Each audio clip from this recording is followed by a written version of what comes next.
Bonjour à tous et bienvenue, c'est la société SJ Info. Aujourd'hui, je vous propose un nouveau tuto pour vous montrer comment créer un livret sous Word. Ce principe fonctionne à partir de la version 2010.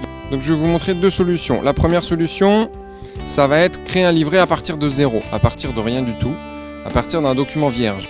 La deuxième solution va être créer un livret à partir d'un fichier déjà existant.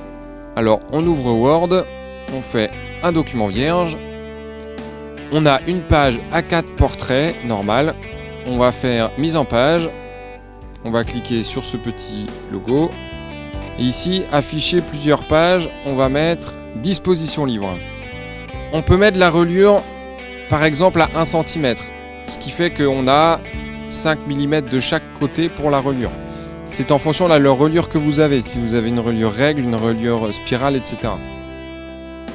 Ensuite, on va dans papier. On vérifie que le format du papier soit bien en A4. On peut mettre en A3, en A5, en A6, etc. Donc nous, on va faire en A4. OK. Ici, nous avons une page A5 portrait. Donc on va taper notre document à la suite, sans se poser de questions, faire notre mise en page, et après, Word va s'occuper automatiquement de l'impression. Donc on va coller du texte, par exemple. CTRL-V pour coller. Voilà, on a tout notre texte. On va ajouter des numéros de page, donc on fait insertion, numéro de page en bas de page. On va mettre le truc le plus standard. Voilà, on a nos numéros de page, on a notre texte. On peut même s'amuser à mettre le texte en justifié, donc on fait CTRL-A pour tout sélectionner. Et on va mettre justifié. Voilà. Et on va simuler une impression. Avec le logiciel PDF Creator, on va créer un fichier PDF. Donc on fait fichier, imprimer, donc avec l'imprimante virtuelle PDF Creator. Si vous voulez imprimer en direct sur un papier, moi je vous conseille d'imprimer en recto verso. Si votre imprimante fait recto verso, parce que comme ça vous n'avez plus qu'à plier les pages après et ça fait votre livret automatiquement. On va faire imprimer. Voilà, on laisse tout par défaut, enregistrer. On enregistre ça sur le bureau.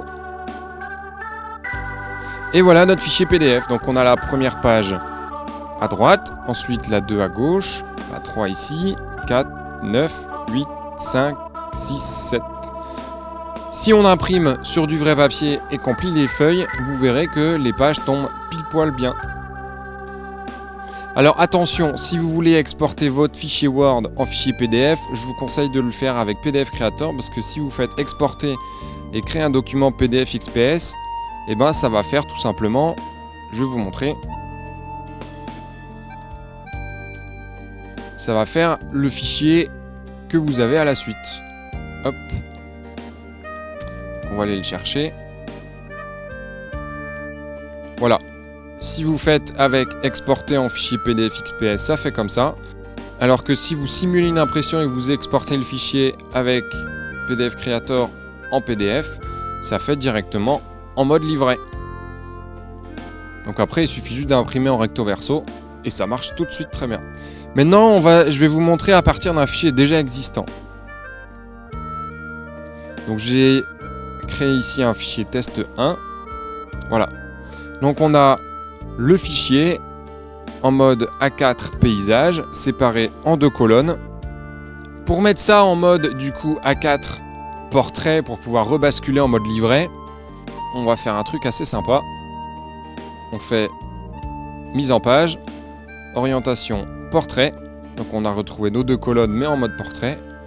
Et les colonnes, on va mettre qu'une seule colonne. Et puis hop, passer en mode livre. On va mettre une reliure de 1 cm. Papier, tac.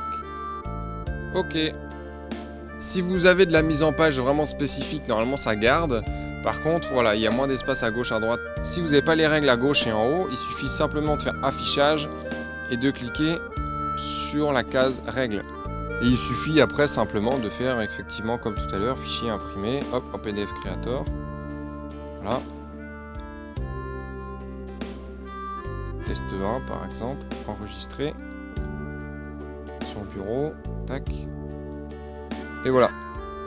Le principe reste le même. Voilà, c'est la fin de ce tuto, je vous retrouve bientôt pour un nouveau tuto. Je vous invite à aller voir mon site web www.sjinfo.fr ou aller sur ma page Facebook. Et n'hésitez pas à vous abonner. À bientôt.